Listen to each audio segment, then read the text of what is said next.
des SCAF. Non à la liquidation des SCAF par Canal. Amba Canal. Non au néocolonialisme. Non aux colons. Amba Canal. Non aux colons. Sauvons SCAF. Tous les Sénégalais doivent être mobilisés. C'est bien. Nous sommes mobilisés aujourd'hui. C'est une mobilisation exceptionnelle des travailleurs de SCAF Télécom pour dire non à une tentative mafieuse de liquidation du groupe SCAF Télécom par le groupe Canal International, une entreprise française qui n'a cessé de nous causer d'énormes difficultés depuis qu'on a gagné le marché de la TNT. Vous savez, depuis quelques jours, nous avons entendu, c'était une surprise de notre vie, d'entendre la tentative de liquidation de SCAF Télécom par Canal. Et nous savons qui sont derrière cette décision-là, nous les connaissons très bien.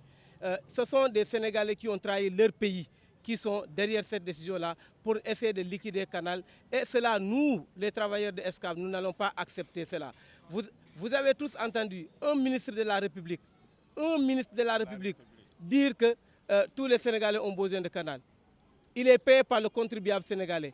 Et il devait être le premier à défendre une entreprise nationale. Et il renie l'entreprise nationale, il renie le peuple sénégalais pour aller défendre les intérêts des colons. C'est ce qu'on appelle le néocolonialisme qui doit s'arrêter. Je veux vous dire aujourd'hui, Canal, allez chercher, nous sommes tous des journalistes, allez chercher partout. Est-ce qu'il y a un décret de l'État du Sénégal, du chef de l'État, depuis Abdou Diouf jusqu'à présent, qui autorise Canal de diffuser au Sénégal? Il n'y en a pas. C'est faux. Alors vous voulez qu'on collabore avec une entreprise étrangère qui est illégalement installée au Sénégal, qui exploite les Sénégalais illégalement, qui exploite nos maigres moyens? Pourquoi nous allons l'accepter? Nous n'allons pas l'accepter. Cette proposition, nous ne pouvons pas l'accepter parce que Canal n'était pas légal. C'est une entreprise qui est illégale au Sénégal. Vous savez, il y a deux décrets, deux arrêtés de justice qui ont été prononcés contre Canal. Et Canal bafoue tous ces arrêtés-là. Pourquoi? Mafieusement, ils nous exploitent. Est-ce qu'une entreprise sénégalaise aura l'audace d'aller en France pour s'imposer illégalement et défier les lois françaises sans en être inquiété? Vous le pensez? C'est le Sénégal qui allait accepter ça.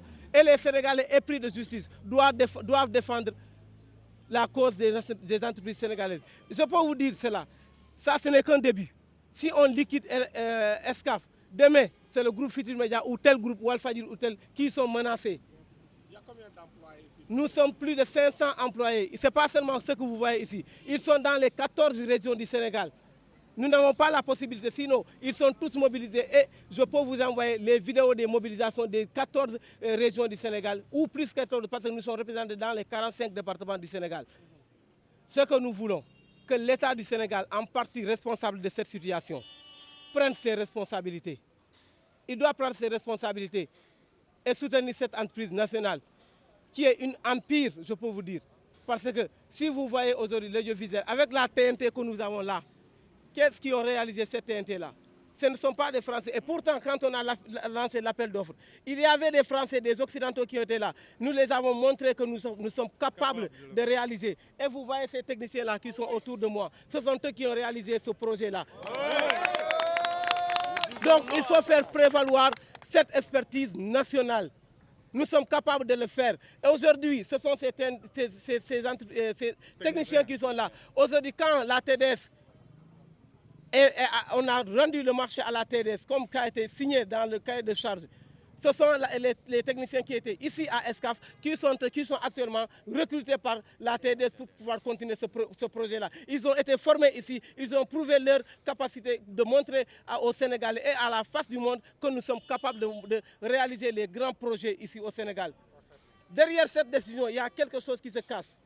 Aujourd'hui, si nous perdons notre monopole de l'audiovisuel, ce qui voudrait dire que demain Canal peut imposer la vision occidentale au Sénégal, leur vision de nous faire perdre nos valeurs religieuses, nos valeurs culturelles, et demain qu'est-ce qui va devenir pour nos enfants?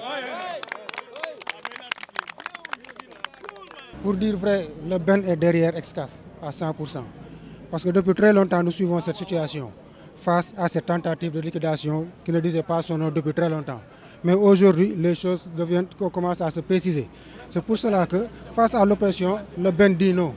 Dire non quand on n'est pas d'accord, je pense que c'est un devoir syndical. Et nous sommes là au nom du Ben pour défendre d'exemple la section ESCAF, qui, comme ils l'ont dit, c'est un groupe. Ce n'est pas que la télé ou bien la radio, mais c'est un groupe qui regroupe beaucoup de composantes dans son sein. Et cette tentative de forcing-là, si ça passe, comme l'a dit l'autre là, ça ne va pas s'arrêter là. Il y a d'autres groupes de presse qui existent sous forme de holding. Ils vont s'attaquer à eux. Parce que nous sommes dans un monde concurrentiel très difficile, où c'est l'élimination de l'espèce la moins compétitive. Plus on avancera vers la TNT, vous verrez que ces chaînes vont disparaître. Et ce sera des pertes d'emplois, alors que ce pays-là a besoin d'emplois pour les jeunes. Vous voyez qu'en Europe, les gens sont dans d'énormes difficultés, surtout à cause de cette pandémie qui vient de nous frapper là. Donc, si nous prenons garde, si nous ne faisons pas un bloc, éclabousser les obstacles là pour dire que tel est un privé, tel est c'est un combat de tout le monde. Il faut en faire un combat de tout le monde, un sacerdoce. Et unis, je pense que nous vaincrons.